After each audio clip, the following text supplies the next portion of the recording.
The story you are about to hear is true. The names have been changed to protect the innocent.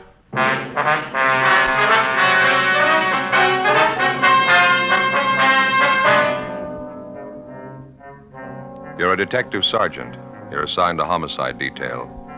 A 64-year-old shopkeeper is found murdered, beaten to death in the back room of his store. The body bears the marks of a savage attack. There's no trace of the killer. Your job? Get him.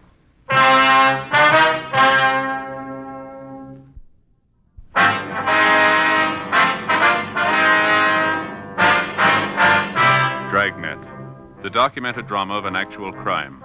For the next 30 minutes, in cooperation with the Los Angeles Police Department, you will travel step by step on the side of the law through an actual case transcribed from official police files. From beginning to end, from crime to punishment, Dragnet is the story of your police force in action.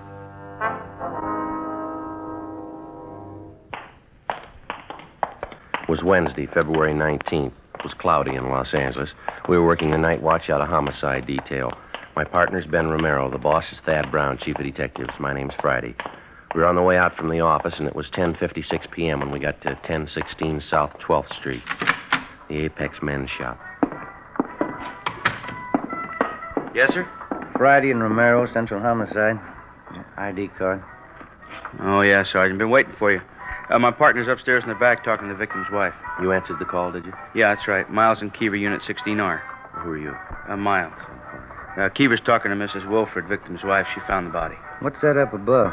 How's that? Music up there somewhere. Sounds like a party. Oh, yeah. Well, that's a dance place. Takes the whole upper floor of the building. Wonderland Dance Hall, I think that's it. Mm-hmm. When was the body found, Miles? Do you know? Well, the wife wasn't very definite about it. She told us she came in the shop here about 10 o'clock tonight. The place was wide open, nobody behind the counter. Said she looked around a while, finally found her husband's body in the storeroom back there. Nothing for a weak stomach. It's pretty brutal. What else do you have to say? Oh, not too much. She's pretty close-mouthed. Probably the shock of finding her husband like that. I don't know. Do you want to show us where he is, Miles? Yeah, it's straight back this way. The victim's name is Joseph Wilford. Owner of the store, ran it himself. Wife says he's had the business here for 23 years. It's a typical men's shop here. You can see that. Mm-hmm. It's around the left. In here. Okay, go ahead. He used this for his storeroom, I guess. Uh-huh. Well, that's it. As far as we know, the body hasn't been touched. Yeah, sure took a terrible beating. An elderly man, huh? The wife said he was 64 last birthday. She couldn't think of any enemies he has. Anybody want to do this? Where'd he keep his cash? Did she tell you that?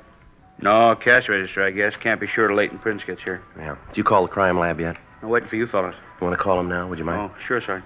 Say, you might as well call the coroner while you're at it. Tell him there's no big rush. Yeah, right. Take a look around here, Joe. Looks like a tornado ripped through. Yeah. Chair overturned. Clothes all over the floor. Yeah. Come here, Ben. Mm-hmm. Look at the body here. Yeah? His arms tied behind his back. Ordinary clothesline robe. What's that cloth knotted around his neck? I don't know. Looks like it could be a woman's slip, doesn't it? Mm-hmm. Whoever it was, they weren't taking any chances he'd live through it. The wounds on the head here, and the neck, see? Yeah. Looks like he was stamped on by boots, something like that. Maybe a narrow heel. Sure brutal. Doesn't look too much like a robbery motive. Not from the beating he took, anyway, huh? Yeah. Looks like he might have had a taste for art. All over the wall here, pin-up girls, fancy calendars. I talked to the crime lab, Sergeant. On the way out. Oh, thanks, Miles. Notified Deputy Coroner. Anything else I can do for you? Yeah, would you mind getting the wife down here, Ms. Wilford? We'd like to talk to her. Sure, right away. Thank you. How's she feeling? Any hysterics? No, she's pretty quiet. She went upstairs to rest.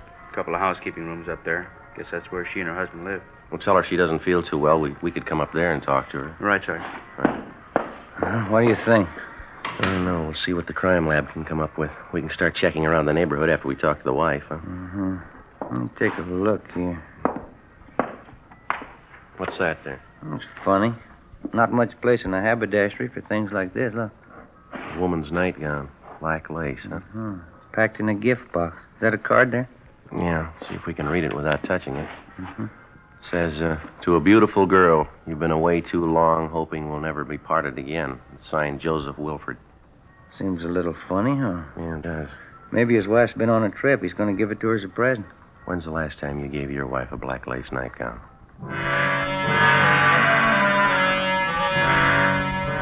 11:05 p.m. The two officers who'd answered the call, Miles and Keever, brought the victim's wife, Mrs. Agnes Wilford, downstairs, and Ben and I questioned her. She was a small, slight woman, dark hair, dark brown eyes, a sharp nose and chin. She looked to be in her early 50s. She said that both she and her husband had emigrated to America from northern Germany 25 years before. We asked her how her married life with Mr. Wilford had been, but she kept dodging the question. We asked her how she happened to find the body. The body's just as you found it, Mrs. Wilford. You didn't disturb anything? No, I just came back from a friend's and looked, and I saw him, and he was dead. Somebody killed Joseph. And you're pretty sure that your husband wasn't having any trouble with anybody? No enemies? No, he didn't have any enemies not to do this. Yes, ma'am. You lived upstairs in the back of the store with Mr. Wilford. Is that right, ma'am? And for a long time, yes, we lived upstairs in the rooms. It was nice. Saved money for rent. Well, do you have any idea at all why your husband's dead? Why somebody'd want to kill him? There was money in the store. They'd kill for that. You're a policeman. People kill for money, you know that. Well, do you know where Mr. Wilford kept his money, ma'am? There was a wooden drawer on the table in the back room. He would keep the money there. But I looked when I came in first. It was empty. Well, was there any money in that drawer tonight? Do you know that? Oh, yes, $300-400 anyway. Joseph always kept it in there. A terrible place up above, the music all the time, the noise. You should make them be quiet. The dance halls have been up there for a year tonight anyway. They should be quiet. Yes, ma'am. About the money Mr. Wilford had in the store. Maybe $1,000. $700-800, maybe that anyway. And then his wristwatch he had on, that's gone too. Well, can you give us a description of the watch, Mrs. Wilford? What make it was, what it looked like? Oh, yes, I can give that to you. It's white gold, expensive. It's writing on the back, Agnes to Joseph. One birthday I gave it to him.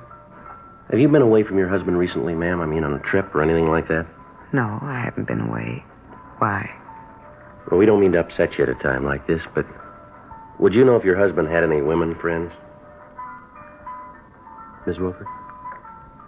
If you have a cigarette, I'd like one. Oh, yes, ma'am. Here you are. Thank you very much. Thank you if you like, miss. Thank you. Do we have to talk about it? I'm afraid so, ma'am. Most of them I know. For 10 years it's been like this. There were many of them. Young women. Joseph didn't try to hide it from me. I knew all about it. And you continued to live with your husband all this time, ma'am? I did. He'd bring the girls to the shop here sometimes. When they'd come, I'd go away for a while. After they were gone, I'd come back. Joseph and I would never talk about it. You mean you never had any arguments with your husband about the women? No. He never lied to me about the girls. He had them, that's all. It was something he expected me to understand. I see. You say you knew several of these women your husband went out with. Could you give us their names, please? Yes, there's an address book upstairs in Joseph's desk. The names are in there. I see. Would you mind showing us that address book now, please? Yes, we can go upstairs. I'll get it for you. There's one question I'd like to ask you, Mrs. Wilford. If you don't mind. Yes? About your husband, ma'am. I don't know. Hurt very much at first. And then by and by, it didn't hurt so much. Time, I guess. Habit. Beg your pardon? A habit. If you want to, you can get used to anything. Yes, ma'am. Even a man who doesn't love you anymore.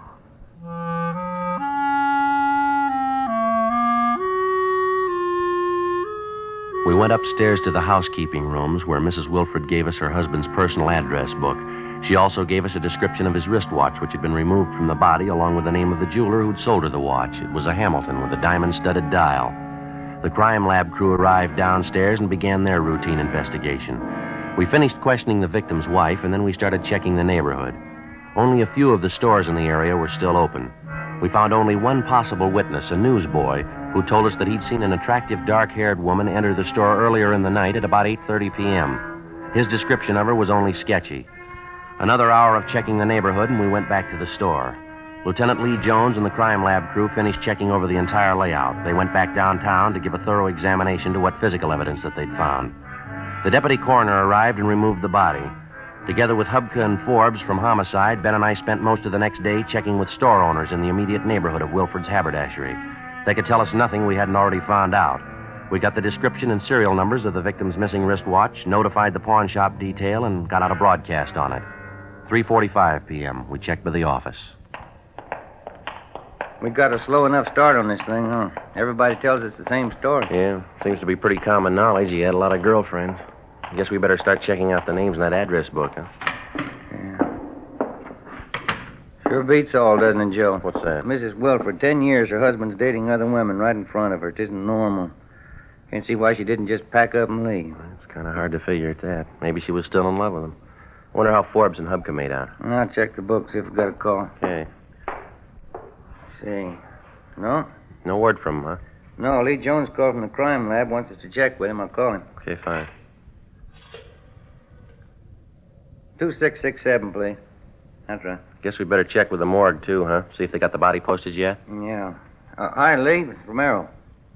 What was it? Did you get the name? I see. All right, well, bye. What do you have? Lee talked to the coroner already. Wilford died about 9 o'clock. Cause of death was strangulation. Mm-hmm. How about those wounds on the head and on the neck? That didn't do it. The cloth tied around his neck. Was a woman's slip, all right. Yeah. Did you pick up anything off it? Any laundry marks? He did better than that. Yeah? He got the name of the laundry. After checking for all stains and markings on the woman's slip, which had been found knotted around the murder victim's neck, Lee Jones had examined it under a special fluorescent light. He found a type of marking used by only one large laundry service in the city. We checked with the managers of the laundry company and found that the slip had been cleaned by them for a Miss Elise Dressler. She had a North Hudson Street address. We started checking on her. The first lead came from the dead man's personal address book. We found the name of Elise Dressler listed along with her address and telephone number. There was a single word scribbled beside her name and enclosed with parentheses. It said Max. That was all. 5:42 p.m. We drove out to the address, a Spanish-style apartment house on North Hudson. We rang, but there was no answer. The apartment manager told us Miss Dressler worked as a dancer at a nightclub on West 7th Street. Ben and I drove to the club, a high-priced theater restaurant which was newly opened. We were told Elise Dressler wasn't due there until 9 p.m. We had a couple of ham and cheese sandwiches and some coffee at a lunch counter, and we checked back at the club a few minutes past 9. The show was already started. We located the Dressler girl in her room backstage. She was a tall, fairly attractive blonde. We started questioning her. Can you tell us where you were last night, miss? Yeah, all right. Here I work every night but Monday. We close then. What time did you get here last night? Just about 8 o'clock. I had something to eat, and then I changed in my costume and went to work. Do you know if Mr. Wilford had any enemies? No. Maybe somebody he was having trouble with? No, maybe that wife of his. That's none of my business. I wouldn't know. You can't think of anybody at all who might want him out of the way. No, I don't think so. He and Max Hollins had some arguments, but that's the only time I saw Joe mad at anybody. Who's this Max Hollins? He's the man who arranged for me to come out from New York. Joe and Max have been friends for a long time. What were the arguments about, Miss Dressler? Do you remember? Yeah, about me. You see, Max brought me out here, and I suppose at first he thought he owned me. He didn't think I should go out with any other men but him. Max is stubborn sometimes. Well, so am I. I like Wilford, so I went out with him. I went out with Max, too. Well, these arguments they had about you, would you say that they were pretty mad at each other, Max and this Mr. Wilford? Well, only last week. Max was very angry with Joe, but I think he got over it. Could we talk together later? It's almost time for me to go on. I better get outside. Oh, sure. Excuse me. Yeah, I'll get it. Okay. We'll wait backstage here for you, Miss Dressler. Is that all right? Yeah, fine. Oh, that's all right. I still have a few minutes. Well, how about the last time you were in Wilford's store, Miss Dressler? Can you remember that? Not exactly. At least 6 months ago. I hardly ever went to see Joe there. Did you ever have any occasion to leave any clothing with Wilford in his store, maybe for cleaning alteration?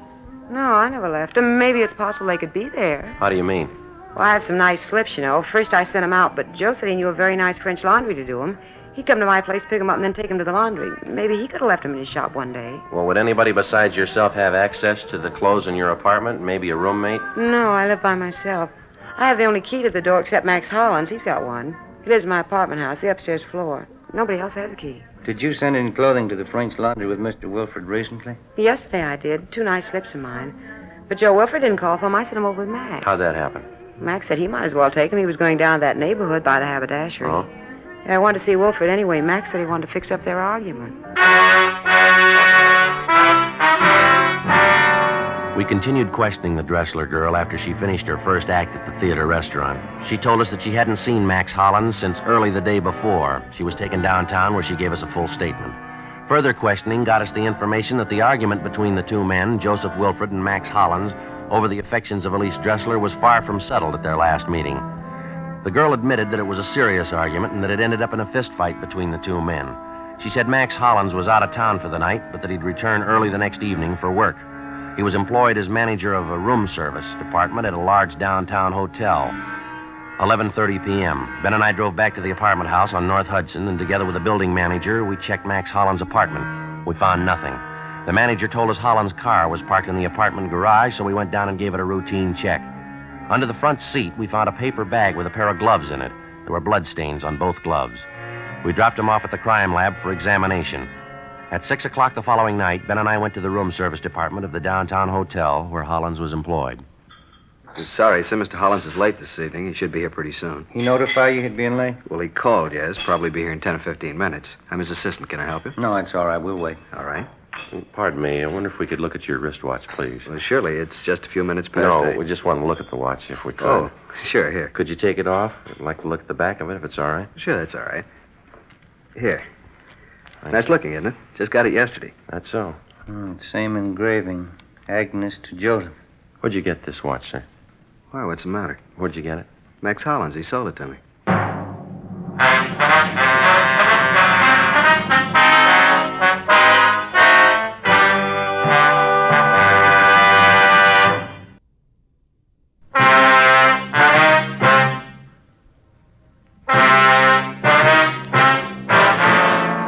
February 21st, Friday, 6:30 p.m.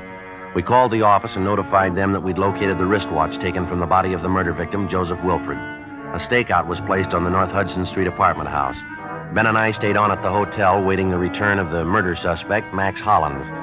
We talked to his assistant and found out that Hollins had a room in the hotel where he could sleep whenever he was called on to work late at night. 6:55 p.m. We called the office back and asked for a couple of men to be sent over to check the suspect's room. A few minutes later, Hollins himself showed up for work. Apparently, he'd been doing some drinking. Ben and I questioned him at his desk to stall for time until the men from the office could get to the hotel and make a thorough check of the suspect's room. Hollins was kept busy on the phone taking room service orders from the hotel guests. In between calls, we talked to him. I left Elise in the apartment, and then I took the few pieces of laundry she had and dropped them off at Wilfred's store. It was about 6 o'clock Wednesday night. You mentioned to the Dressler girl you wanted to see Mr. Wilfred. You wanted to patch up an argument you'd had with him? Yes, I just wanted to make sure he didn't have any bad feelings about it. Really wasn't much of an argument. How long did you stay at Wilfred's store, Mr. Hollins? Do you remember that? 20 minutes, maybe a half hour. We talked, and we had a glass of wine in the back room. No, it was upstairs. We drank the wine, and everything was all right. I guess it was about 6:30 when I left the store. He was all right then. Well, did anybody come in the store while you were there? No, there was nobody. How about Mrs. Wilfred? Was she in the store at all during the time you were there on Wednesday? No, he said she was gone for the day. She'd be back later on. We finished our talk, then I left. It was the last time I saw Joseph. It was a terrible thing, somebody to kill him. Excuse me again, please. Yes, sir. Go ahead. Room service, may I help you, please? Yes, sir. Yes, sir. Well, could I suggest the Palace Court salad? Very nice, yes. Heart of artichokes filled with fresh crab meat, a Thousand Island dressing garnished with slices of avocado. All right. 2 orders. Some consomme? All right. French rolls, coffee, and brandy. 8:13. Yes, sir, right away. Fred, this order for 8:13. Yes, Mr. Hollins? That's Mr. and Mrs. Morrow, 8:13. Make it quickly, please. Yes, sir. One of the best men I have, Fred. We keep a very high standard in our room service. Only the very best. They're all Geneva men. Yes, sir. Something else we'd like to find out. 21 years ago, I came here to the hotel. It was nothing. They were serving garbage. Bad service. Very bad. I built our staff one by one. I did it. There's our staff list there. Finest waiters in the country. Henry Sanchez, Fred LaSalle, Conrad Lutz, Joe Zwick, Yes, sir. and Elmer Creighton. He waited on the president when he came to visit here from Washington. The president thought so much of our service, he wrote a letter to Elmer later on. No argument at all. I have the best men in the country, the best food. 21 years to make it like it is. I did it all myself. I understand you and Wilfred were old friends, Mr. Hollins. You knew him quite a number of years, is that right? Most of his life, yes. I knew Joseph in the old country. We came from the same town. Terrible thing that's happened. I always liked Joseph, a good friend. What about these arguments you had with him lately about the girl, Elise Dressler? They amount to anything? No, but it showed something typical of Joseph. Maybe it was the business he was in. Dollars. That's all he thought about, the big dollar. He knew he had more money than I did. He thought he could do anything with it. How do you mean? About the girl, Elise. I took a visit to the old country 3 years ago, Strasbourg. That's where I learned my trade, from the best maitre d's in Europe. Mm-hmm. I met Elise on my way back in New York. You can check up on all my background. I worked at the Grand Hotel in Brussels. That's when it was the best. I was at the Carlton in London. Then I went to Venice, the Hotel Danielier. After, I went to the Hotel Majestic in Cannes. Yes, sir. What would that have to do with Miss Dressler? Very nice girl. We liked each other. When I came back here, I arranged for her to come out from New York. Took care of everything. I thought I'd like to marry her when she came here. And how about it, Hollins? You want to tell us now? Sir? Did you kill Wilford? Excuse me, please. Room service, may I help you, please? Yes, Mr. Sutter. Dinner for 12 tomorrow night in your suite. Your wife and I made up the menu. Certainly, Mr. Sutter. I'll check it over for you. Let's see. We serve caviar with blini to start with. Then the soup, consommé, madeleine. And with the soup, amontillado. Yes, sir, that's Spanish. Then crab legs, Saint-Denis. Sir? Saint-Denis, that's crab legs rolled in breadcrumbs, fried in butter, served in a terrapin dish with bechamel sauce. After that, the Chateaubriand with truffle sauce, soufflé potatoes, small green peas français, and with that we serve Ponte Cornet 27. Dessert, we shall have peach flambé, coffee, and liqueurs afterward. Yes, sir.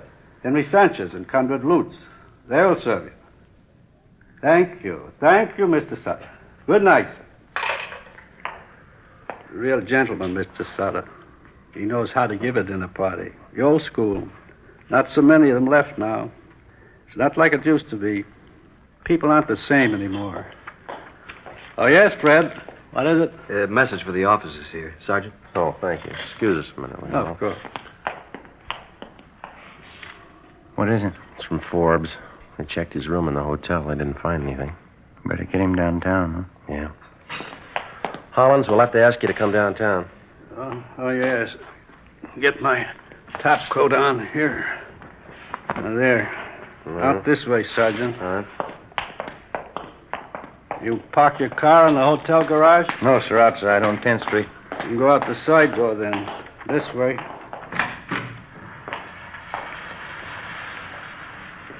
It's starting to rain. You both have your top coats? Yeah. Yes. Well, let's go. We're parked right down this way. What did Elise say? Elise Dressler. She said you had a fight with Wilford. You went to see him the same day he was murdered. Yes. It's terrible. It's too bad. Might as well tell you, sir, we've got the evidence. Quite a bit of it. All points to you. Oh?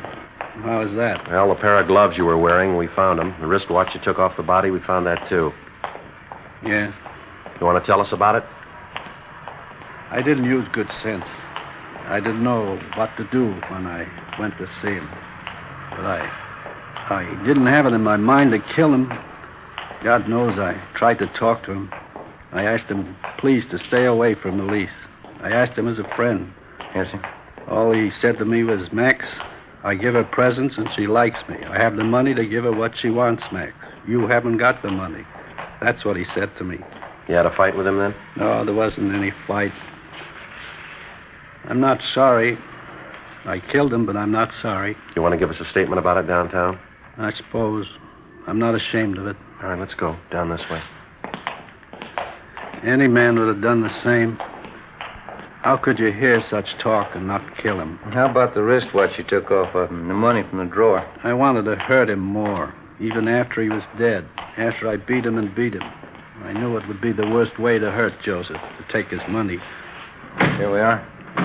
In the back, Alan. Yeah.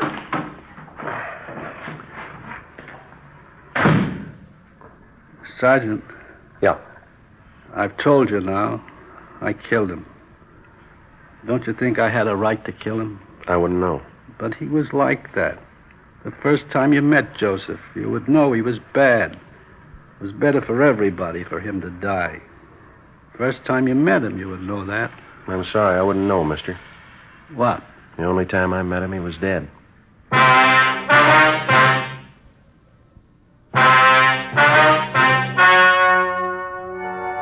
The story you have just heard was true.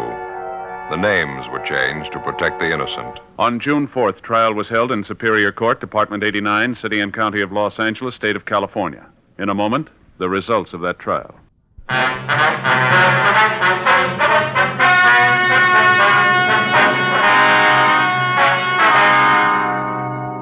Max Hollins was tried and convicted of murder in the first degree.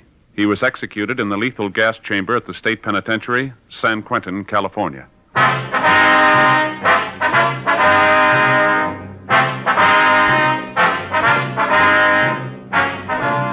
You have just heard Dragnet, a series of authentic cases from official files. Technical advice comes from the Office of Chief of Police W.H. Parker, Los Angeles Police Department.